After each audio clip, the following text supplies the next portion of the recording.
जो आए हो आँखों में तो कुछ देर ठहर जाओ, एक उम्र गुजरती है एक ख्वाब सजाने में।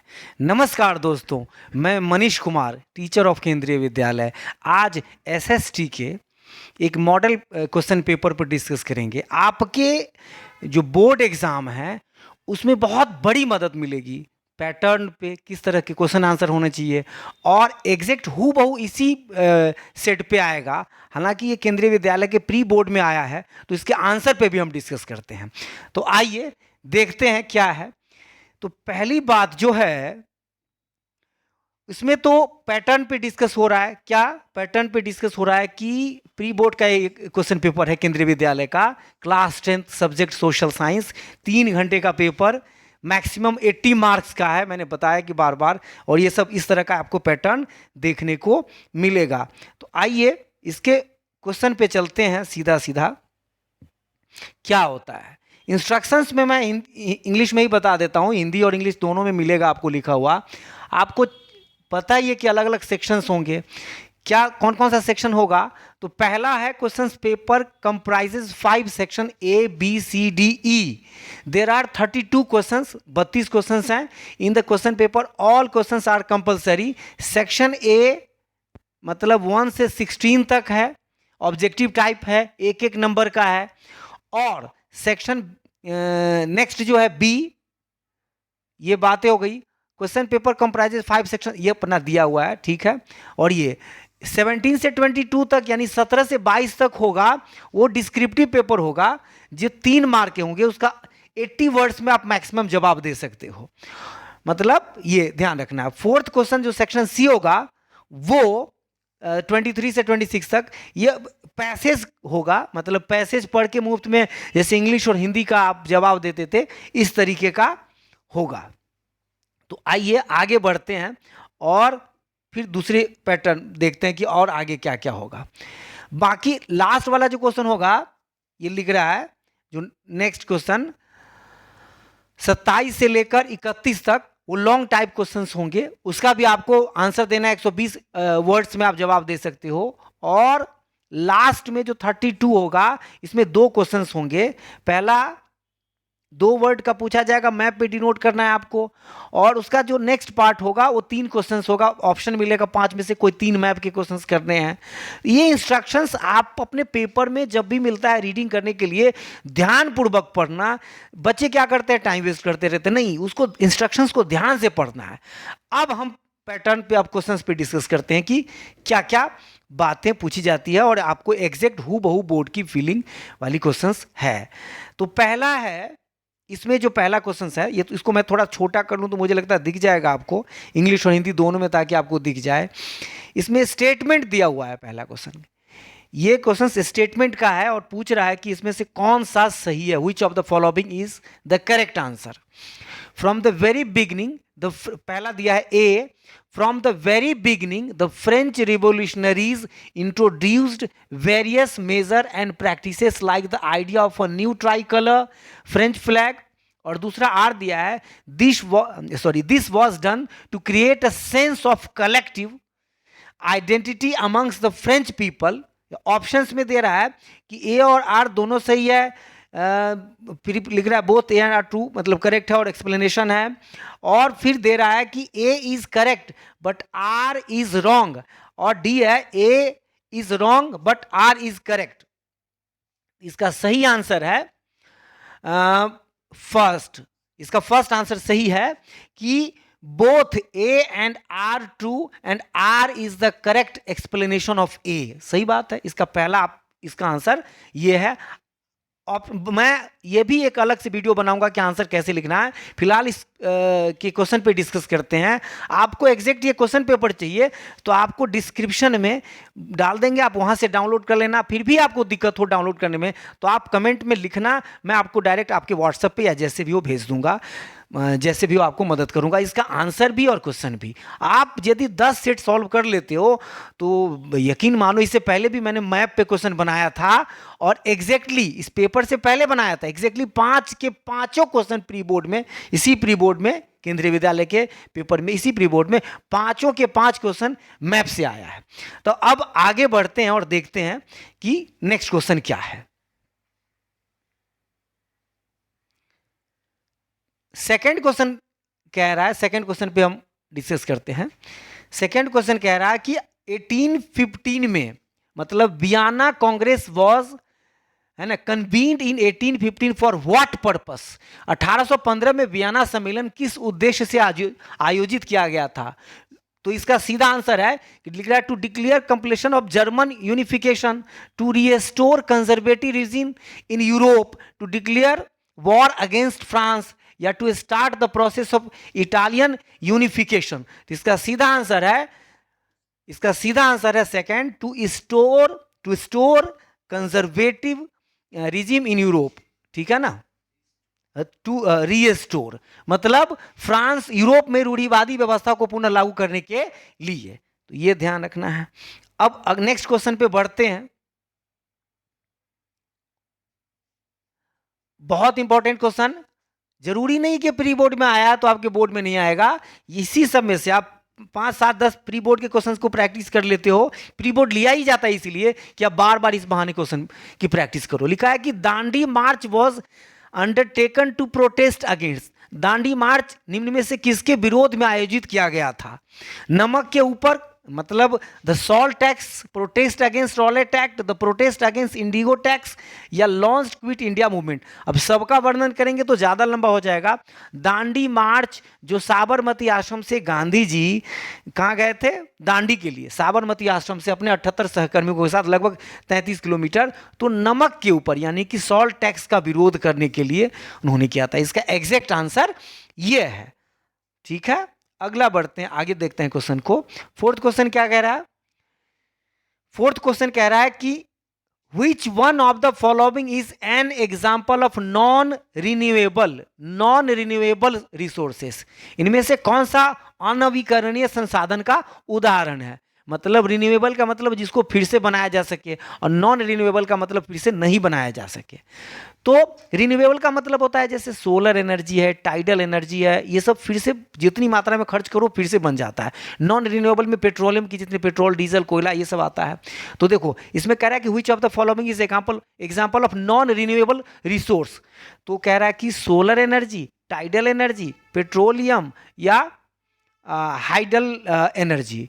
Which one of the following is an example of non renewable? मतलब पेट्रोलियम को फिर से हम बना नहीं सकते, बाकी तो ये तो रिन्यूएबल है, ये तीनों रिन्यूएबल है। तो इसका आंसर पेट्रोलियम है। Which one of the following example of non renewable resource of example. ठीक है, अगला बढ़ते हैं। फिफ्थ क्वेश्चन क्या कह रहा है कि हो गया। फिफ्थ क्वेश्चन की बात करें तो लिख रहा है कि crops sown from October to December, sown from October to December, अक्टूबर दिसंबर में बोई जाने वाली फसल और मार्च अप्रैल में काटी जाने वाली फसल। तो क्या कहते हैं कि जो फसल अक्टूबर से दिसंबर, मतलब नवंबर दिसंबर, ठीक है, में के बीच बोई जाती है वो क्या कहलाती है? तो हम कहेंगे इसको हम रबी, 3 तरह की क्रॉप होती है ना, रबी, खरीफ एंड जायद। तो तीनों फसलों के बारे में बार बार पूछता है, तो इसका आंसर क्या है? रबी। ठीक है, नेक्स्ट क्वेश्चन पे विचार करें हम।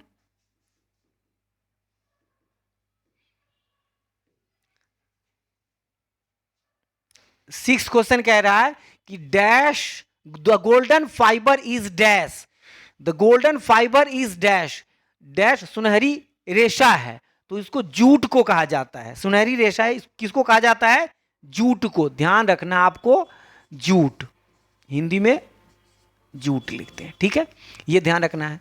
नेक्स्ट क्वेश्चन कह रहा है कि rearing silk worms from the production of silk is called, मतलब सिल्क जो प्राप्त करते हैं, रियरिंग करते हैं, उस प्रोसेस को एग्रीकल्चर में क्या नाम दिया गया है? तो उसको हम कहते हैं सेरीकल्चर।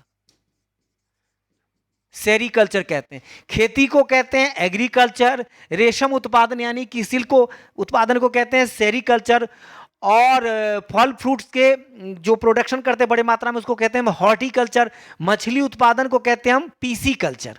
ये वर्ड आपको ध्यान रखना है। नेक्स्ट क्वेश्चन कह रहा है कि ये 8th क्वेश्चन है कि मैन्युफैक्चरिंग इंडस्ट्रीज इंक्लूड्स, मतलब विनिर्माण उद्योग में सम्मिलित है, converting raw material into ready good, transporting raw material, इसके बाद प्रोड्यूसिंग रॉ मटेरियल या प्रोक्यूरिंग रॉ मटेरियल। तो लिख रहा है कि converting raw materials into ready good, ready good. तो यही इसका सीधा सीधा आंसर आपको देना था। कई बच्चों ने लिखा भी था, हमने कॉपी सीबीएसई की कॉपी भी चेक करने जाता हूं, तो मैं ये भी तरीका बताऊंगा कि आंसर पहले इस पे हम डिस्कस कर लें कि कैसे देना है। तो आपने 8 तक कर लिया, नहीं 7 तक किया, अच्छा और है इसका, और है। निम्न में कौन सा उद्योग अवस्थित को प्रभावित नहीं करता है? which of the following does not affect the location of industries? which मतलब देखो इंडस्ट्री को लोकेशन कहाँ पे लगाओगे आप? इंडस्ट्री जहाँ पे सस्ता मजदूर हो, जहाँ रॉ मटेरियल उपलब्ध हो, ट्रांसपोर्टेशन की सुविधा हो और मार्केट उपलब्ध हो। These are the factors which affect the location of the industry. इसमें कह रहा है कि which of the following does not, ये ध्यान रखना नॉट कह रहा है। लैंड ये तो करता है, entrepreneur, infrastructure, none of the above. तो भाई कह रहा है कि which does not affect the location of industries. तो इसका सीधा आंसर है लैंड तो होगा ही, एंटरप्रेन्योर उद्यमी, तो इसका आंसर है डी, मतलब इनमें कोई नहीं, सब प्रभावित करता है। कोई नहीं कह रहा है तो सब प्रभावित करता है, इंफ्रास्ट्रक्चर भी, एंटरप्रेन्योर भी। इसका कौन सा नंबर क्वेश्चन है ये? 8th है ना, 8th का, हाँ इनमें कोई नहीं है। 8th में देख लें कि एक बार डाउट 8th का जो हमने आंसर की, कहाँ पे दिखाना चाह आंसर? आंसर देख लेते हैं एक बार, मुझे थोड़ा सा डाउट हो रहा है इस पर, तो एक बार आंसर चेक कर लेते हैं। 8th का जो आंसर की भेजा गया है इसमें कौन सा है? 8th में आना जरा। आंसर की भी हम डिस्क्रिप्शन में आपको डाल देंगे और उस पर भी आप सभी क्वेश्चंस का आंसर है। बस 8th none of the above सही है, मतलब सही आंसर है। हमने थोड़ा डाउट हुआ था तो हम उस पर आ गए। अब आइए क्वेश्चन पे, नेक्स्ट क्वेश्चन डिस्कस करते हैं। आपको पता है कि इंडस्ट्री को प्रभावित करने वाले जो फैक्टर्स है वो कौन कौन से थे? तो आपने वो जवाब दिया कि ये सब है, मतलब लैंड भी, एंटरप्रेन्योर भी और इंफ्रास्ट्रक्चर भी उद्यमी। लेकिन ये इसका सही आंसर आपको टिक लगाना चाहिए। अब आगे बढ़ें तो देखते हैं 9th क्वेश्चन क्या कह रहा है कि main significance of Belgium model of power sharing. Belgium की सत्ता की साझेदारी के सिद्धांत, मतलब पावर शेयरिंग में 2 देशों का वर्णन है, एक बेल्जियम का और एक श्रीलंका का। तो बेल्जियम की खास बातें कौन सी थी? तो लिख रहा है कि मेजोरिटिज्म या power shared in all ethnic groups according to their population. यही आंसर है। ज़्यादा लाई लपट करने के बजाय मैं सीधा आपको यही है, सभी जातियों समूह में उसके पॉपुलेशन के अकॉर्डिंग उसके पावर का डिस्ट्रीब्यूशन बेल्जियम की सबसे बड़ी खासियत थी। 10th क्वेश्चन क्या कह रहा है? 10th क्वेश्चन कह रहा है what is coalition government. Coalition government क्या होता है? मतलब कह रहा है कि गठबंधन सरकार से क्या समझते हैं? गठबंधन मतलब जब एक पार्टी बहुत ज्यादा बहुमत प्राप्त नहीं कर पाता सरकार फॉर्म करने के लिए, तो कई पार्टियों को मिला करके एक सरकार फॉर्म, जैसे UPA, NDA, United progressive alliance, NDA, मतलब ये सब है ना संगठन का नाम, मतलब अलग गठबंधन का नाम। तो कह रहा है कि क्या कह रहा है कि व्हाट इज कोएलिशन गवर्नमेंट क्या होता है? Power shared among different social groups? No. Power shared among different levels of government? नहीं, ये तो डिसेंट्रलाइजेशन होगा। Power shared among different political parties? Yes. और power shared among different organs of government? No. तो इसका सीधा आंसर यही आया, विभिन्न राजनीतिक दलों में सत्ता की साझेदारी। गठबंधन से याद आया कि नेताजी को उद्घाटन करने की हमेशा आदत होती है, तो शादी में गए हमेशा कैंची लेके पहुंच गए, शादी में गए कैंची लेके पहुंच गए, और उन्होंने कहा कि वर और वधू को आशीर्वाद दीजिए, उन्हें कैंची निकाल के गठबंधन काट दिया। भाई कहा कि नेताजी क्या कर रहे हैं, आपने गठबंधन काट दिया। कहा कि कोई बात नहीं, चिंता मत करो, बाहर से समर्थन दे देंगे। तो देखिए आगे बढ़ते हैं। अब इसके और वाले क्वेश्चन में क्या कह रहा है कि which of the following community is an majority in Sri Lanka, मतलब श्रीलंका में किस समूह की बहुसंख्यक है, ज्यादा है। तो तमिल है, बौद्ध है, सिंहला है या हिंदू है। तो आपको याद है कि ये सिंहला इसका आंसर है, सिंहला, ठीक है ना, इंग्लिश इन दोनों में। नेक्स्ट क्वेश्चन कह रहा है कि how many languages are scheduled, मतलब how many languages are scheduled in the Indian constitution, भारतीय संविधान में कितनी भाषाओं को किया गया है। तो 22 भाषा है, सीधा आंसर है, मतलब 22 भाषा संवैधानिक रूप से मान्यता दी गई है। इसका तो आंसर सबने दिया होगा, एकदम आसान है। सबसे आखिरी में डोगरी, संथाली और मैथिली को शामिल किया गया। उस समय भारत के प्रधानमंत्री अटल बिहारी वाजपेयी थे, उप प्रधानमंत्री लाल कृष्ण आडवाणी। तो मैथिली मेरी मातृभाषा है। तो चलो आगे करते हैं। 11th क्वेश्चन हमने डिस्कस कर लिया। अब लिख रहा है कि which of the following is not federal country, निम्नलिखित में से कौन सा फेडरल कंट्री नहीं है, संघीय देश। फेडरल शब्द का मतलब होता है जहां पे मतलब पावर अलग अलग डिस्ट्रीब्यूट हो, सेंटर में, स्टेट में और सभी में। तो कहां पे नहीं है, भारत में है, बेल्जियम में है, अमेरिका में भी है। इसका आंसर है मलेशिया। इसका आंसर क्या है, मलेशिया। सीधा इसका आंसर याद रखना, Malaysia is the right answer. Next question पे हम डिस्कस करते हैं। नेक्स्ट क्वेश्चन 13th क्वेश्चन कह रहा है, एक मिनट 12th पहले डिस्कस कर लें। 12th क्या कह रहा है, कह रहा है कि human development report is published by, human development report is published by, Manav Vikas report किसके द्वारा प्रकाशित की जाती है, मतलब मानव का कितना विकास हुआ ये सब। तो सीधा इसका आंसर है, आप इसमें लाई लपट क्या करना, यूएनडीपी के द्वारा होता है।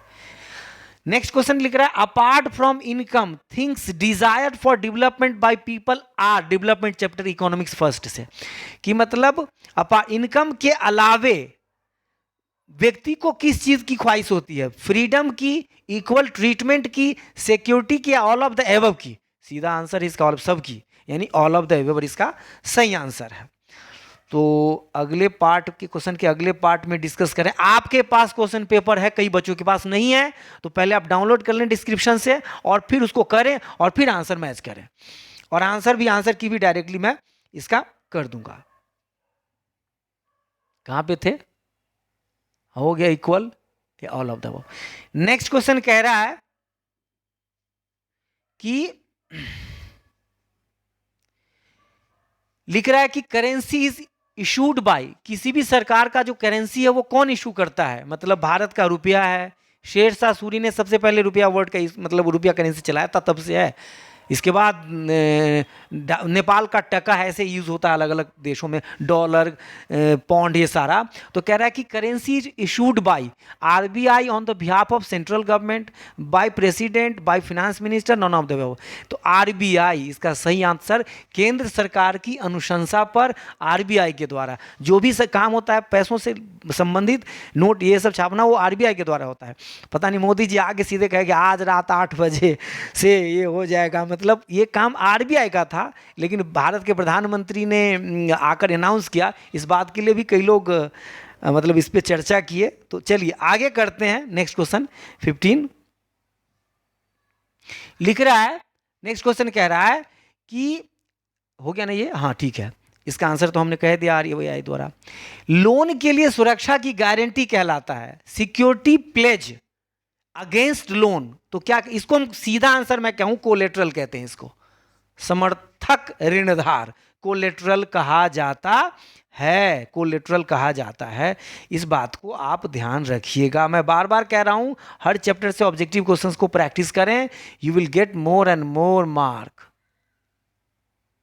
कहां गया रे बाबा, ऋण के औपचारिक स्रोत में कौन सा सम्मिलित नहीं है, formal sources of credit, formal sources of credit do not include banks, cooperatives, employers, LIC। तो इसका आंसर ये एम्प्लॉइज, सीधा इसका आंसर क्या है, एम्प्लॉइज मतलब नियोक्ता। इस बात को ध्यान रखेंगे।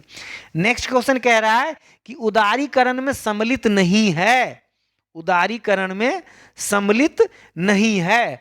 Liberalisation does not include, liberalisation का मतलब ढीला देना, व्यापार को बढ़ाने के लिए क्या क्या सम्मिलित नहीं है। रिमूविंग ट्रेड बैरियर्स, ये तो है। लिबरल पॉलिसीज, ये भी है। इंट्रोड्यूसिंग कोटा सिस्टम, ये नहीं है। और डिसइन्वेंटिव, इसका आंसर यही है। चलिए नेक्स्ट क्वेश्चन पे डिस्कस करते हैं। मुझे लगता है ये 17th हो गया, 16 ऑब्जेक्टिव टाइप सारे क्वेश्चंस हो गए। अब बात करें 17 से, तो मैं इसका आंसर की दिखाता हूं और पॉइंट में हमेशा आंसर लिखने की कोशिश करना। कुछ बच्चों ने लिखा भी है, तो पहले क्वेश्चन दिखाओ, 1 मिनट पहले क्वेश्चंस देखते हैं। लिखा है कि फ्रांसीसी लोगों के बीच सामूहिक पहचान के भाव विकसित करने के लिए फ्रांसीसी क्रांतिकारियों ने कौन से कदम उठाए। What steps did the French revolutionaries take to create a sense of collective identity among the French people. और नेक्स्ट में ऑप्शन में भी एक क्वेश्चन दिया हुआ है, चलिए यही है कि फ्रेंच और मरियान और जर्मेनिया कौन थी जिस तरह उन्होंने चित्रित किया गया, उसका नाम क्या महत्व रखता है। Who were the Marianne. तो चलिए 17th क्वेश्चन आंसर दिखाता हूं कि the following steps were taken by the French revolutionaries to create a sense of collective identity among the, यानी कि एकता दिखाने के लिए, ऊपर करो क्या क्या दिखाया गया। तो फर्स्ट आइडियाज ऑफ फादरलैंड, तो मतलब ये इन्होंने फादरलैंड, हाँ फर्स्ट आइडियाज ऑफ फादरलैंड यानी कि बेटा and the citizen, led emphasis on the nation, on the notion of the united community enjoying equal rights, ये सब किया। And a new French flag बनाया गया। इसके बाद an elected body of active citizens known. तो ऐसे आप पॉइंट में आंसर लिखते हैं, 5-6 पॉइंट दिया गया है, आप कोई 3 पॉइंट आंसर लिखेंगे तो आपका सही आंसर होगा। ऊपर करना जरा थोड़ा सा। अब नेक्स्ट में क्या कह रहा है कि ये कोई भी आपको 3 पॉइंट, एनी 3 रिलेवेंट पॉइंट लिखना था। मरियाना के बारे में पूछ रहा था, तो artist in the 18th century थी, सेंचुरी से started representing nations in a human forms. तो ये आपको बताना, आंसर लिखना था, और बाकी इसके आंसर दिए गए हैं। इस तरीके से आप पॉइंट लिख सकते हैं। चलिए नेक्स्ट क्वेश्चन पे, ये आंसर आप लिख लेना बहुत अच्छे से। नेक्स्ट क्वेश्चन पे चलते हैं। 18th क्वेश्चन क्या कह रहा था, छोटा सा क्वेश्चन था।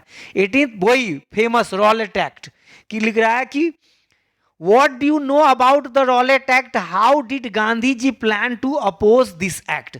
Rowlatt Act एक काला कानून था, ब्लैक लॉ, जिसको गांधी जी ने विरोध किया क्योंकि इस पे डाउट के संदेह के आधार पर ही लोगों को कम से कम 2 साल की सजा दी जा सकती है। इसका आंसर की में क्या आया है ये देखते हैं। दिस एक्ट हैड बीन, देखो कितना अच्छा, this act had been hardly passed, मतलब जल्दबाजी में पास किया गया था थ्रू द इंपीरियल लेजिस्लेटिव, अंग्रेजों का ये विधानसभा था। Despite the United opposition of the Indian members, it gave the government enormous power to repress the political activities and allowed detention of political prisoners without trial for 2 years, 2 साल की कैद दी जा सकता था। Mahatma Gandhi wanted non-violent civil disobedience against such unjust laws which would start with, कितना अच्छा और सटीक आंसर दिया है। कोई भी रिलेवेंट पॉइंट आप लिखेंगे तो आपका सही होगा। नेक्स्ट क्वेश्चन पे चलते हैं। नेक्स्ट क्वेश्चन पे चलते हैं, क्वेश्चंस दिखाता हूं आपको। सबसे पहले 19th कह क्या रहा है, 19th क्वेश्चन दिखाता हूं। लिख रहा है कि व्हाट इज सॉइल इरोजन, मतलब मृदा अपरदन क्या है, मतलब मिट्टी का हटना, सॉइल इरोजन क्या कहलाता है। व्हाट इज सॉइल इरोजन, मतलब मृदा अपरदन क्या है, और इसको रोकने के लिए कौन कौन से कदम उठाए जाते हैं। तो देखिए क्या आंसर दिया हुआ है। आंसर है, आपको पता है answer, removal of top layer of soil due to different agents of deduction is termed as soil erosion. और अलग अलग मेथड क्या क्या, हिली एरियाज का अलग दिया हुआ है, फिर एग्रीकल्चर रीजन्स का अलग अलग दिया है। तो खैर इसमें मैं इस बात से ये नहीं हूं कि सॉइल इरोजन को रोकने के लिए आप क्या क्या करेंगे। तो कहेंगे सॉइल इरोजन को रोकने के लिए वृक्ष लगाएंगे, प्लांटेशन ऑफ ट्रीज, सीढ़ी नुमा टेरेशियल एग्रीकल्चर करेंगे, मिट्टी को जोतने के बाद उसको दबा देंगे। दीज आर द स्टेप्स, आपको लिखा हुआ है इसमें अलग अलग। ये थोड़ा लंबा आंसर हो गया, आप शॉर्ट में भी इसका आंसर लिख सकते हो। चलिए नेक्स्ट क्वेश्चन पे चलते हैं। पहले नेक्स्ट क्वेश्चन देख लें सॉइल इरोजन के बाद। मृदा अपरदन हो गया, सॉइल इरोजन हो गया। अब लिख रहा है कि examine the factors that make India a federal country. और इसी का और में दिया था, मतलब कह रहा है पहले कि उन कारकों का, फेडरल का मतलब होता है स्टेट है, सेंटर है, फेडरल सिस्टम है। फेडरल सिस्टम का मतलब है कि सेंटर का अपना अधिकार है, स्टेट का अपना अधिकार है। तो उन कारकों का वर्णन करें। इसी की अथवा में पूछा था कि संघीय सरकार बनाता है, कि भारत में ग्रामीण सरकार की कार्यप्रणाली कैसे काम करता है। तो इन दोनों क्वेश्चन का देखते हैं आंसर क्या दिया हमने। फेडरल सिस्टम कैसे बनाता है इंडिया को, डिवीजन ऑफ पावर्स, इसके कारण फेडरल बनाता है। डिवीजन ऑफ पावर्स मतलब क्या है, सेंटर में, स्टेट में और लोकल गवर्नमेंट में पावर का डिवीजन, इसलिए इसको फेडरल कहते हैं। या सीधा कहेंगे कि सेंट्रल और स्टेट में अलग अलग लिस्ट हैं, union list, state list and concurrent list, इसमें पावर का ये फेडरल बनाता है। रिटन एंड रिजिड कॉन्स्टिट्यूशन है, नीचे करो, रिटन एंड रिजिड कॉन्स्टिट्यूशन है। एन इंडिपेंडेंट जुडिशरी है, एन इंडिपेंडेंट जुडिशरी है, इसके मतलब एक स्वतंत्र न्यायपालिका है। तो इसी को एक्सप्लेन किया है। These are the points which make India federal country, मतलब एक संघीय सरकार की व्यवस्था करता है। अथवा में क्वेश्चन था और में कि स्थानीय सरकार कैसे कार्य करती है। स्थानीय यानी लोकल गवर्नमेंट अलग अलग लेयर में डिवाइडेड होता है। कौन कौन सा, अंडर 3 टियर गवर्नमेंट कौन कौन सा होता है, लिखा हुआ है डिसेंट्रलाइजेशन। जिला परिषद सबसे ऊपर होता है, इसके बाद फॉलोड बाय पंचायत समिति, उसके नीचे होता है, और इसके बाद ग्राम पंचायत उसके नीचे होता है। समझ में पा रहे हैं बात, जिला परिषद, पंचायत समिति और तीनों का अलग अलग अपना डिस्ट्रीब्यूशन है पावर का, और इस तरीके से काम करता है। ये टू द पॉइंट इसने आंसर लिखा हुआ है, इस आंसर को आप करेंगे। नेक्स्ट क्वेश्चन पे हम डिस्कस करते हैं। आइए, मतलब क्वेश्चन नंबर 21 कह रहा है कि what is the main criterion used by the World Bank in classifying different countries, what are the limitations of this criteria if any. मतलब विश्व बैंक के विभिन्न देशों के द्वारा वर्गीकरण के लिए कौन सा मुख्य मापदंड का उपयोग होता है। चलिए आंसर पे चलते हैं सीधा। वर्ल्ड बैंक कौन सा क्राइटेरिया इस्तेमाल करते हैं, तो आपका कई बच्चों ने अलग अलग आंसर लिखा था, सीधा आंसर लिखना था पर कैपिटा इनकम। एक नंबर तो इसी पे क्लियर हो गया। Is the main criterion used bye world bank, limitations 2 point इसने लिख दिया कि पर कैपिटा इनकम का मतलब होता है कि एक व्यक्ति अरबों रुपया कमाता है और एक कम कमाता है, तो पर कैपिटा इनकम की अपनी एक लिमिटेशंस है। क्या है कि it enable to show how income is the distributed among the people of the country and cost of the pollution is not considered in the average. Some of other important भी है, मतलब एक बड़ा व्यक्ति जैसे बहुत पैसा कमाता है तो बहुत सारे पॉल्यूशन भी क्रिएट करता है, बहुत उसकी फैक्ट्रियाँ लगाता है। जैसे डेवलप्ड कंट्रीज है ना, उसमें बहुत सारी पाबंदियाँ हैं, इतने फैक्ट्री लगाता है और पूरे एनवायरनमेंट को पोल्यूट करता है, तो उसका उन्नति डिस्ट्रक्शन भी तो है वर्ल्ड के लिए। तो ये इसकी अपनी एक लिमिटेशन है। आगे बढ़ते हैं, नेक्स्ट क्वेश्चन पे डिस्कस करते हैं। तो आपको ये लिखना था, ये आंसर आपको मिल जाएगा। इस तरह टू द पॉइंट आपको आंसर लिखने की जरूरत है। लिख रहा है 22वां क्वेश्चन, आप क्या सोचते हैं कि नरेगा, इसमें मनरेगा वर्ड भी मतलब महात्मा गांधी शब्द, 2005 ने भारत में बेरोजगारी को खत्म करने में सरकार की मदद की है। देखिए, खत्म करने में तो नहीं कहेंगे हम, कम करने में कहेंगे, मतलब खत्म करने में कहेंगे। Do you think NREGA 2005 has helped government in, क्या लिख रहा है, कम्बेटिंग अनएम्प्लॉयमेंट इन इंडिया। एराडिकेटिंग शब्द का इस्तेमाल तो नहीं किया है, कॉम्बेटिंग मतलब कम करने में तो जरूर किया है। नरेगा आंसर पे देखिए, मतलब मनरेगा के Mahatma Gandhi national rural employment guarantee act. तो देखिए, under the short term measures the central government in India made a law implementing the right of work in 200 district. भारत में लगभग 200 जिले ऐसे हैं जो काफी बेरोजगारी की त्रासदी से गुजर रहे हैं। तो फुल फॉर्म में बनेगा national rural employment guarantee act 2005। कभी कभी एक नंबर में इसका फुल फॉर्म पूछेगा। गवर्नमेंट के द्वारा चलाए गए अलग अलग कार्यक्रमों की बात करेगा तो उसमें आपको ये देखना है, जिसके तहत 100 दिन का रोजगार एक बेरोजगार व्यक्ति को देना ही है सरकार को। यदि नहीं देता है तो उसको रोजगार भत्ता यानी कि पैसे दिया जाएगा। तो ये दिया गया। तो मुझे लगता है कि आपको लिखना था yes, to some extent it helped the government to reduce the unemployment in the some areas. मतलब रिड्यूस कहेंगे, एराडिकेट नहीं कहेंगे, यानी कि कम किया है, खत्म तो करने में मदद नहीं किया है इस बात को। अब सेक्शन सी, यही था ना, हाँ नेक्स्ट। अब आते हैं 23वां क्वेश्चन जो सेक्शन सी में आता है। 23 पैसेज पढ़ के आपको जवाब देना था। तो मैं पैसेज तो नहीं पढ़ूंगा, आपको आइए पूरा नीचे करो। इस पैसेज को पढ़ के आपको जवाब देना था। ये तो हिंदी और इंग्लिश वाली बात हो गई। 23 से लेकर आई थिंक 27 तक या 28 तक केवल पैसेज पढ़ के आपको जवाब देना है।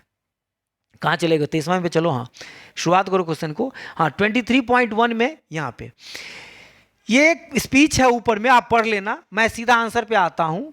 लिखा हुआ है कि from which speech have the words been quoted, from whose speech, मतलब ये अवतरण किसके भाषणों से लिया गया है। तो सीधा इसका आंसर मैं बात करूं तो ये अर्नस्ट रेनन के स्पीच से लिया गया है। इस पैसेज में पढ़ेंगे तो साफ साफ लिखा हुआ है क्वेश्चन पेपर, मैं आपको डिस्क्रिप्शन में डालूंगा, बार बार कह रहा हूं, देख लेना। अगला करते हैं 23, नीचे करो। लिख रहा है कि जनमत संग्रह का क्या अर्थ है? What is the meaning of plebiscite? ये जनमत संग्रह का क्या अर्थ है? प्लेबिसाइड, इसका मतलब रेफरेंडम भी कहते हैं जनमत संग्रह को। इस पैसेज में चूंकि इस्तेमाल हुआ है तो इसमें पूछ रहा है कि जनमत संग्रह का क्या अर्थ है। तो इसका सीधा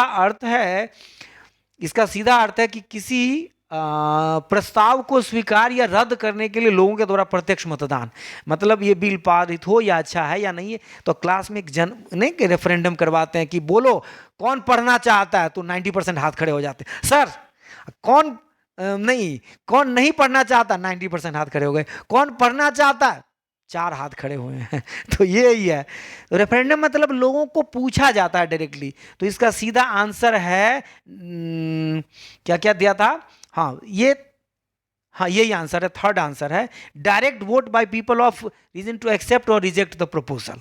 ये थर्ड आंसर है, ठीक है। ये पढ़ के आप जवाब देना। अब नेक्स्ट देखें तो लिखा हुआ है ऊपर दिए गए लेखांश में राष्ट्र क्या, व्हाट लिखा है, इंग्लिश में दिखाओ, पूरा ऊपर करो, एक ही साथ इंग्लिश हिंदी दोनों दिखना चाहिए ना। ऊपर दिए गए लेखांश में राष्ट्र क्या है? What is nation as given in the above passage? Nation क्या है? राष्ट्र लंबे समय तक किए गए प्रयासों का परिणाम है। राष्ट्र बड़े पैमाने पर लोगों की एकता है, या राष्ट्र बड़े पैमाने लोगों की एकता है। राष्ट्र लंबे समय तक दिए गए बलिदानों का परिणाम है, या उपरोक्त सभी है। तो मुझे लगता है इसका आंसर, मुझे लगता है क्या यही है, उपरोक्त, ऑल ऑफ द एबव। नीचे करो, all of the above is the right answer, यही आंसर है। चलिए अब आखिरी क्वेश्चन है जो 23.4 का, कह रहा है कि आजादी की गारंटी कौन सुनिश्चित करता है? लिबर्टी इज गारंटीड बाय, इसका आंसर है नेशन। क्या आंसर है? नेशन।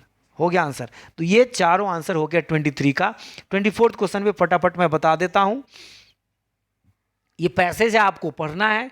24 क्वेश्चन पे आए हैं, पैसेज पढ़ के आपको काफी टाइम होता है पेपर में, आप पढ़ना।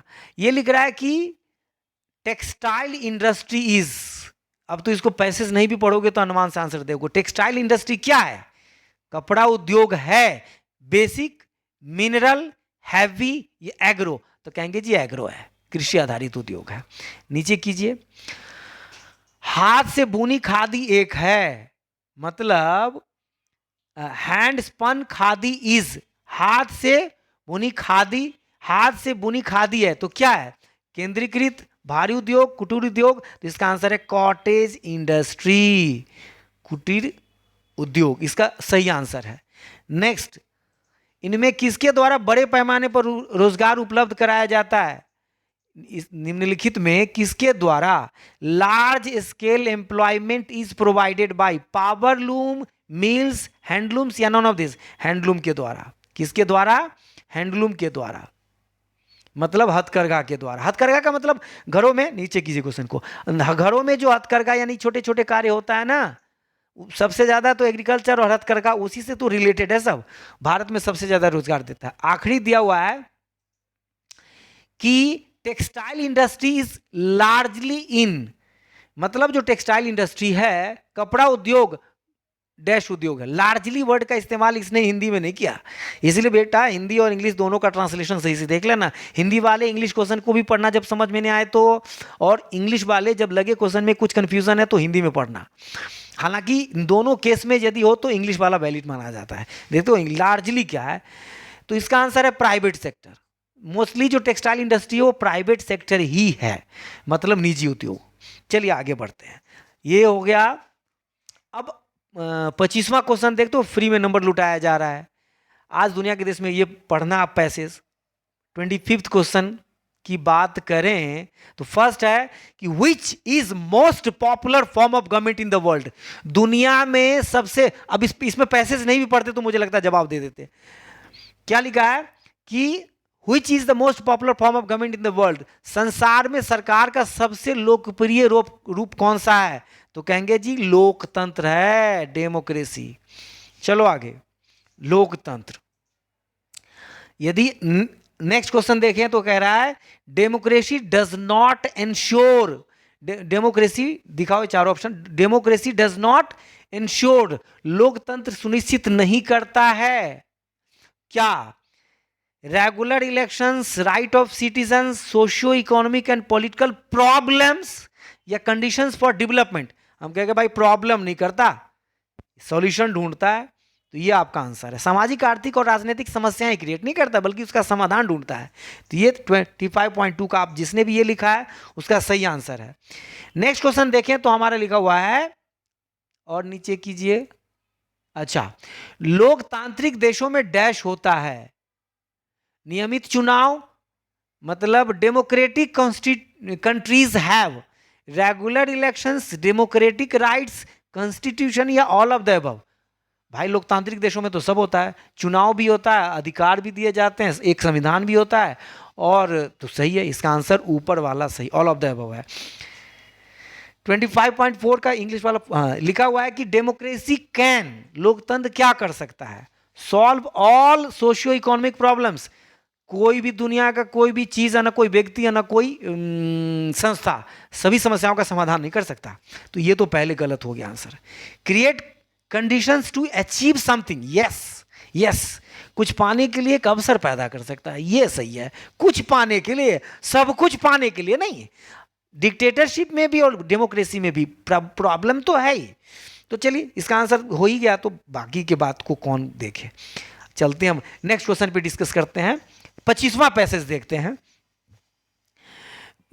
25वां है कि 26 है, 26 है। लिख रहा है, पहला क्वेश्चन है कि फोर्ड मोटर्स एक, मतलब सीधा सीधा पैसेज में लिखा हुआ है, इतना ही फ्री का नंबर लुटा रहा है यार। फोर्ड मोटर्स क्या है, दिखाना जरा पैसेज देखो, शुरुआत में भारतीय company, German company, American company, British company, ऊपर करना जरा पैसेज दिखाता हूं, सीधा लिखा है देखो, एक अमेरिकी, क्या लिखा है, एक अमेरिकी कंपनी फोर्ड मोटर्स, देखो अमेरिकी साफ लिखा हुआ है, ये अमेरिकी लिखा हुआ है, 1995 लिखा हुआ है, ये सारा आंसर इसमें दिया हुआ है फोर्ड मोटर्स। और चेन्नई के निकट करके विशाल संयंत्र की स्थापना किया, यह संयंत्र भारत में जीपीएम महिंद्रा के साथ सहयोग है, यह भी पूछा हुआ है, और किया गया कंपनी विश्व के दूसरे देशों में अपने संयंत्र, ये सारा आंसर देखो ना एकदम एग्जैक्टली है। चलिए आगे बढ़ते हैं, मतलब क्वेश्चन देखते हैं, दिखाता हूं, ये पैसेज को ध्यान से पढ़ोगे फ्री में, मतलब ये पैसेज देने का सीधा मतलब था का, वो सिंघम का डायलॉग है, सीधे सीधे बोलना नंबर देना चाहते हो अजय देवगन। तो इसमें क्या लिखा हुआ है जी, ये कह रहा है कि फोर्ड क्या है, तो कहेंगे एक अमेरिकन कंपनी, ये आंसर।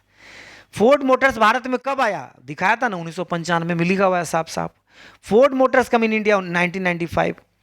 और नेक्स्ट क्वेश्चन देखते हैं, थर्ड क्या लिखा हुआ है, फोर्ड मोटर्स किसके साथ सहयोग है, और ऊपर कीजिए, फोर्ड मोटर्स का किसके साथ सहयोग है, तो लिख रहा महिंद्रा और महिंद्रा के साथ सहयोग है, सीधा आंसर है 26। इसमें इंग्लिश में भी वही होगा, महिंद्रा एंड महिंद्रा, तो आप देख लेना Mahindra and Mahindra.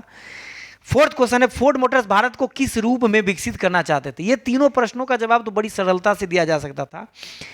Fourth question है थोड़ा सी है, फोर्ड मोटर्स भारत को किस रूप में विकसित करना चाहता था। कारों के आपूर्ति केंद्र, उत्कृष्ट केंद्र, उत्पादक केंद्र या गाड़ियों के पुर्जा आपूर्ति केंद्र। तो लिखा है supplies of cars, centre of excellence, component supply base या प्रोडक्शन प्लांट। तो ये सी आंसर है, 26.4 का सी आंसर है, ठीक है ना। तो आप ये कर लेना। चलिए ये पैसेज हो गया। 27वां से अब डिस्क्रिप्टिव क्वेश्चन है। 27वां क्वेश्चन कह रहा है कि 27वां क्वेश्चन कह रहा है what was Salt March, how was the civil disobedience movement different from the non cooperation movement. ये क्वेश्चन मैं बार बार जब भी क्लास में करवाता हूं तो इस पर देता हूं कि नॉन कोऑपरेशन और सिविल डिसोबीडियंस के बीच में डिफरेंस क्या था, है ना। तो ये बार, और सॉल्ट मार्च क्या था, बार बार कह रहा हूं कि साबरमती आश्रम से दांडी के लिए गांधी जी, जब नमक पर ज्यादा टैक्स लगा दिया गया था अंग्रेजों के द्वारा, तो कहा कि नमक तो हमारा अधिकार है, ये तो बेसिक चीज है। और नमक को गांधी जी ने क्यों चुना, ये भी प्रश्न पूछता है। Why Gandhi ji selected salt as a for creating the agitation against the English man. तो हम कहेंगे कि बिकॉज सॉल्ट सभी घरों में इस्तेमाल होता है, salt is used in every house, और एक सिंबॉलिक था कि सभी लोग इससे रिलेट करेंगे, सभी लोग यूनाइट होंगे।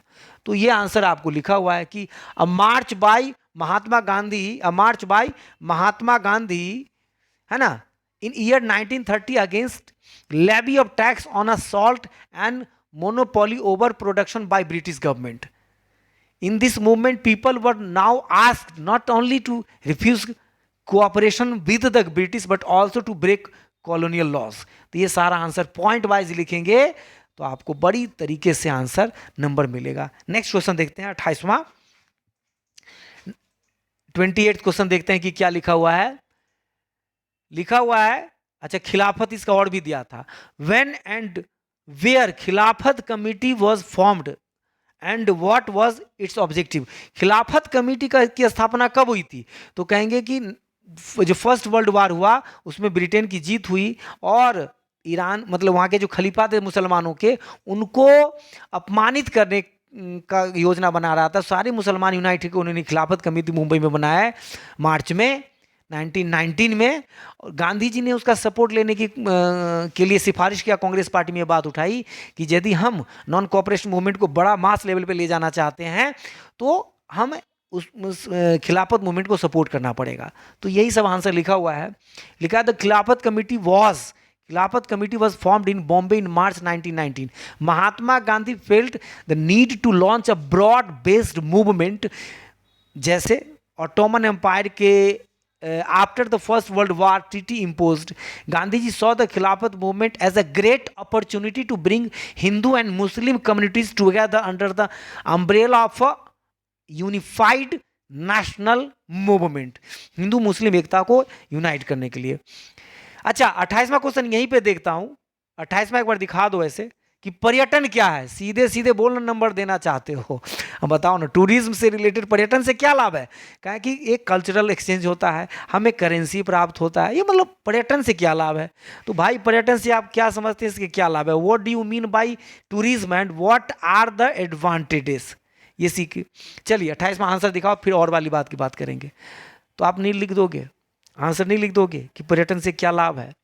टूरिज्म कंप्राइजेस, तो ये सब लिख देना रे बाबा।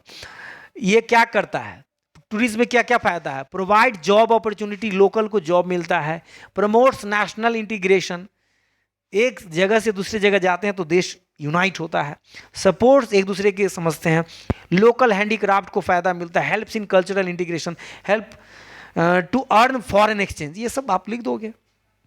तो ये तो फ्री में नंबर देने वाला क्वेश्चन था। चलिए इसके और वाला क्वेश्चन पूछा हुआ था कि भारत में सड़कें कितनी प्रकार की है। तो बच्चे पता है क्या लिख रहे हैं, भारत में सड़कें कई प्रकार की हैं। अरे भाई कई प्रकार की है, कुछ लिख रहा है 2 प्रकार की हैं, कच्ची और पक्की। एक गलत, absolutely wrong answer you have written. तो देखो भारत में कितनी तरह की सड़कें हैं, भारतीय सड़कों की क्या क्या समस्याएं हैं, ये भी फ्री में नंबर देने वाला क्वेश्चन है। तो भारत में 6 कितने तरीके की सड़कें, there are 6 types of, NCERT ने जो लिखा है भारत में कितने तरह की सड़कें हैं, there are 6 types of roads. मैंने क्लास में बहुत बार बताया था और मैंने इसका वीडियो भी बनाया है, उसमें बताया हूं एक एक सड़कों के। गोल्डन क्वाड्रिलेटरल सुपर हाईवेज या एक्सप्रेस नेशनल हाईवे कहते हैं इसको। दूसरा है नेशनल हाईवेज, तीसरा है स्टेट हाईवेज, इसके बाद है district roads, other roads, village, और है बॉर्डर रोड्स। तो ये 6 तरह की सड़कों को बताया था। गोल्डन स्वर्ण चतुर्भुज योजना जो 4 महानगरों को जोड़ता है, ये हमने आपको बताया था। क्या क्या समस्याएं हैं, तो ये पॉइंट वाइज साफ साफ लिखा हुआ है, ये आप लिखना बहुत अच्छे तरीके से दिया गया है। 29 क्वेश्चन क्या पूछ रहा है ना 29, आधुनिक लोकतंत्र में सत्ता की साझेदारी के विभिन्न रूप कौन कौन से हैं, प्रत्येक का उदाहरण दीजिए। What are the different forms of power sharing in the modern democracies? Give an example of each of these. मतलब सत्ता की साझेदारी, पावर शेयरिंग का मतलब है कि पावर अलग अलग लेयरों में डिस्ट्रीब्यूट है। कैसे? Power is shared among different organs of the government, legislature में, एग्जीक्यूटिव में, जुडिशरी में। Legislature, executive, judiciary. Legislature to form the law, executive to implement the law, and judiciary मतलब जुडिशरी का काम होता है न्याय देना, इम्प्लीमेंट करना और बनाना इसका काम। एग्जीक्यूटिव का काम इम्प्लीमेंट करना और ये न्याय दिलाना, यदि कोई लॉ ब्रेक करता है तो उसको सजा देना। ये सारी बातें हैं। अब बहुत सारे पॉइंट लिखा। Power is shared among government at a different level such as between one federal और जनरल, मतलब स्टेट में, सेंटर में, लोकल में, इन सब में किया जाता है। तो ये सारा आंसर आपको दिया गया है, इसको अच्छे से देख लेना। पॉइंट वाइज लिखते हो तो जो टीचर है वो चेक करता है तो उसको बड़ा मजा आता और अच्छा भी लगता है आंसर। नेक्स्ट क्वेश्चन कह रहा है, हो गया ना ये, भारत में सड़कें हो गया, आधुनिक हो गया। आधुनिक लोकतंत्र में राजनीतिक दलों के बिना कोई अस्तित्व नहीं है, कैसे वर्णन करें। Why modern democracies can not exist without political parties. भाई डेमोक्रेसी पॉलिटिकल पार्टी के बिना कैसे हो सकता, एग्जिस्ट कर सकता है। पॉलिटिकल पार्टीज एक दूसरे की टांग खिंचाई करता, प्रोग्रेस के लिए अलग अलग नीतियां पॉलिसीज बनाता, इसी के कारण सब आगे बढ़ते हैं। तो इसका आंसर दिखाना जरा कि क्या कह रहा है ये। हाँ यही था ना, where the we can understand the necessity of political parties, हम समझ सकते हैं। ये आंसर दिया हुआ है, पॉइंट वाइज लिखा हुआ है। India has non party biased elections to the, बहुत सारी पार्टियां हैं भारत में, नेशनल, रीजनल, ये सब पूछता भी कि 2 नेशनल पार्टी का नाम बताओ, तो कांग्रेस, भारतीय जनता पार्टी, ये सब आप लिखना। रीजनल में अकाली दल, ये सब जनता दल यूनाइटेड, आरजेडी, कभी कभी जनता दल यूनाइटेड या इस तरह की पार्टियां नेशनल लेवल पे भी आ जाती है, उसका कंडीशंस है तो आप देखोगे। तो आइए आगे बढ़ते हैं, नेक्स्ट क्वेश्चन पे बात करें। भारत में तृतीय क्षेत्रक मतलब थर्ड स्टेट, 3 स्टेट है। फर्स्ट स्टेट, सेकेंड, 3 तरह के ना इकोनॉमिक्स में डिवाइड किया गया। फर्स्ट स्टेट में कौन सा आता है? First sector, second sector, third, tertiary sector भी कहते हैं। फर्स्ट में एग्रीकल्चर, सेकंड में इंडस्ट्री और थर्ड में सर्विस, जॉब। तो मान लो आपने, वो कौन सा होता है, एलेक्सा होता है ना, जो फैन, एलेक्सा फैन ऑन करो तो टीवी चलाओ, तो भाई एलेक्सा को भी कोई व्यक्ति ही कहेगा ना फैन चलाओ, कि खुद थोड़े चला देगा। तो ये सारी बातें हैं। कोई बड़ा सा बुलडोजर मशीन आया या कोई बहुत बड़ा टेक्नोलॉजी आया तो उसको चलाने के लिए व्यक्ति ही तो चाहिए। तो थर्ड सेक्टर का इसलिए बहुत बड़ा महत्व है। द रीजंस अबव, ये आंसर है। कंट्री सेवरल बेसिक सर्विसेज और ट्रांसपोर्ट, बैंक, इंश्योरेंस, एजुकेशनल, ये सारा थर्ड सेक्टर ही देता है। अगला चलो नेक्स्ट क्वेश्चन करते हैं। तृतीय क्षेत्र का आंसर क्यों बढ़ रहा है, ये पॉइंट वाइज दिया हुआ है, ठीक है, इसका आंसर लिख लेना। 32 हो गया क्या? 32वां क्वेश्चन मैप का, व्हाट वाई इज, अच्छा, संगठित और असंगठित क्षेत्रों में अंतर। राइट द डिफरेंस बिटवीन, कहाँ के, what are the difference in the employment conditions between organised and unorganised sector. संगठित क्षेत्र का मतलब जैसे रेलवे है तो उसमें सब कुछ मिलता है एम्प्लॉय को, केंद्रीय विद्यालय का टीचर हूं मैं, सब कुछ मिलता है। लेकिन असंगठित का मतलब है कि जैसे रोड पे काम करने वाला नॉर्मल, कभी हटा दिया कभी रख लिया, तो उनको ना सभी से सिस्टम नहीं मिलता, एब्सेंट हो गया तो पैसा काट लिया। तो ये दिखाओ एक बार आंसर। तो ये लिखा है ऑर्गेनाइज्ड सेक्टर और अनऑर्गेनाइज्ड सेक्टर में क्या अंतर है। रजिस्ट्रेशन होता है, इसमें नो रजिस्ट्रेशन होता है, इसमें सब कुछ। एक तो पॉइंट वाइज आंसर एकदम साफ साफ लिखा है। There is no job security, इसमें जॉब सिक्योरिटी होता है ऑर्गेनाइज्ड में। अब मैप वाले क्वेश्चन जो मैंने वीडियो बनाया था, एग्जैक्टली 5 के 5 क्वेश्चन उस मैप से ही आया है। नहीं आपने देखा है तो आप जाकर के वीडियो देख लें, क्वेश्चन ये होने के पहले मैंने वीडियो बनाया है। और कई बच्चों ने कहा कि not a single question is out from your video, मतलब कोई भी एक सिंगल क्वेश्चन भी उस वीडियो से परे नहीं था। पहला उसने क्या पूछा कि वह शहर जहां जलियांवाला बाग हुआ, द प्लेस लिखना, the city where Jallianwala Bagh incident, Punjab का अमृतसर बताया था। और दूसरा, असहयोग आंदोलन को वापस लेने का स्थान, the place withdrawal of non cooperation, Chauri Chaura Gorakhpur, अभी 150वीं शताब्दी शायद मनाया है ये सब, चौरी चौरा वो जगह। तो आपके भारत के मैप में नेक्स्ट दिखाओ नीचे, फिर एक बार मैप दिखा देंगे। लिख रहा भारत के और क्या क्या पूछा था, the largest bajra producing state, मतलब बाजरा उत्पादक में सबसे बड़ा राज्य कौन सा है, ड्यूरिंग दुर्ग आयरन ओर और Narora nuclear power plant, Meenambakkam international airport और पूना सॉफ्टवेयर। तो देखो बाजरा में राजस्थान है, आपको क्या लिखना था, राजस्थान में कहीं भी आंसर दे देते तो आपका सही आंसर होता। दुर्ग छत्तीसगढ़ में है, कहां पे है, छत्तीसगढ़ में, कहीं भी आंसर आप दे देते तो आपका सही आंसर होता। नौरारा उत्तर प्रदेश में है, ये कहीं भी आंसर देते तो आपका सही होता। मीनाबक्कम तमिलनाडु में है, ये कहीं भी आंसर देते तो सही। और पूना सॉफ्टवेयर महाराष्ट्र का एक शहर है, ये कहीं भी। मैप वैसे दिखा देता हूं, इसको इरेज करके मैप दिखाओ ताकि साफ साफ बच्चों को पता चले कि कैसे हमें लिखना। आंसर वाले में दिया हुआ है तो दिखाता हूं कि अच्छा इसमें हाँ ये रहा, थोड़ा सा छोटा करके इसको फुल स्क्रीन कर देते हैं ना, तो ताकि बच्चे को साफ साफ दिखेगा। देखिए आपको क्या क्या लिखना था, देखिए ए पे लिखना था अमृतसर चौरी चौरा, अमृतसर जलियांवाला बाग, ये आंसर है, ये है अमृतसर पंजाब का शहर। देख तो अमृतसर इस वाले ए वाले में। दूसरा में लिखना था चौरी चौरा उत्तर प्रदेश गोरखपुर के नजदीक, ये वाला बी वाले पोर्शन में। तो ये एक मैप में था, 2 मैप दिया गया था, 2 मैप आपको मिलेगा फाइनल बोर्ड मतलब बोर्ड वाले पेपर में। ये तो हमने थोड़ा सा स्पेस बचाने के लिए की जगह आंसर की वालों ने भी किया है, लेकिन 2 मैप, इन दोनों में केवल यही दोनों लिख के और फिर अगले मैप पे कई बच्चों ने एक ही में लिखा है, वो गलत है, ये सीख लो। एक मैप पे ए और बी इन्हीं दोनों पॉइंट को लिखना था, और दूसरे वाले मैप पे ये पेज पलट के उस पे लिखना था बाजरा उत्पादन में सबसे बड़ा स्टेट राजस्थान, दुर्ग आयरन स्टील कंपनी छत्तीसगढ़। ये पता नहीं क्यों ये दुर्गापुर समझ के वेस्ट बंगाल दे दिया सभी ने, इतना गुस्सा आया। मैंने सोचा कि जब मैं कॉपी सीबीएसई का कॉपी चेक कर रहा था, सीबीएसई का ही होता प्री बोर्ड वाला भी, तो देख रहा हूं क्या कर रहे हैं बच्चे, दुर्ग को सब जगह छत्तीसगढ़ लिखा हुआ। मुझे डाउट हुआ कहीं मैं वीडियो में गलत तो नहीं बोल गया, गलती से हो सकता है मेरे से। मैंने देखा तो मैं साफ साफ लिखा हूं कि दुर्ग छत्तीसगढ़ में है, तो ये आंसर है। और अतुल वशिष्ठ नाम का लड़का है मेरा चेला चेला देख रहा होगा, तो उसने गलती की। अच्छे लड़कों में है, अच्छे स्टूडेंट में है, और भी बहुत सारे बच्चे ने, बहुतों ने तो अच्छा आंसर दिया था। मैंने उसको जाके बोला भी तो कहा कि सर दुर्गापुर समझ लिया मैंने कहा पता नहीं किसको क्या समझ लेगा तू। तो ये गलती मत करना आप। अमृतसर और चौरी चौरा तो हो गया। दूसरे पेज में क्या था, राजस्थान बाजरा उत्पादन में सबसे बड़ा स्टेट, और दुर्ग छत्तीसगढ़ में, ये वाला पॉइंट पुणे में वो जो सॉफ्टवेयर पार्क की बात हो रही थी ये, और मीनाबक्कम इंटरनेशनल एयरपोर्ट तमिलनाडु है। सबसे बड़ा में बताया था ना, गेहूं में सबसे बड़ा कौन है, उत्तर प्रदेश।